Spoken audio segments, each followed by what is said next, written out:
Welcome back to my YouTube channel. आज हम करेंगे क्लास 12th की अकाउंटेंसी का एक इम्पोर्टेंट चैप्टर जिसका नाम है अकाउंटिंग रेशियो का सोल्यूशन नंबर 5। क्वेश्चन नंबर 5 बच्चों मैंने ऑलरेडी नोट कर रखा है। क्वेश्चन नंबर 5 में हमें वर्किंग कैपिटल गिवन है 6 lakh rupees, total debt 27 lakh rupees given है और non current liability 24 lakh rupees given है।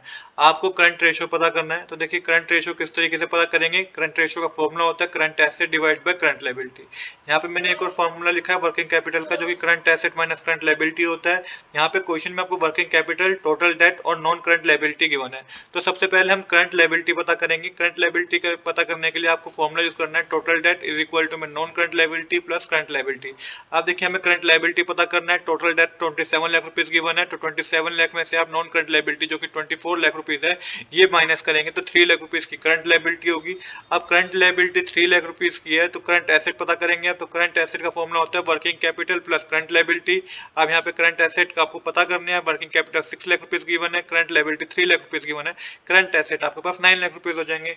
अब करंट रेशियो का फॉर्मूला पता है current asset divide by current liability, तो ये 3:1 आपके पास क्या होगी, करंट रेशियो होगी। तो यही हमें इस क्वेश्चन में पता करना था।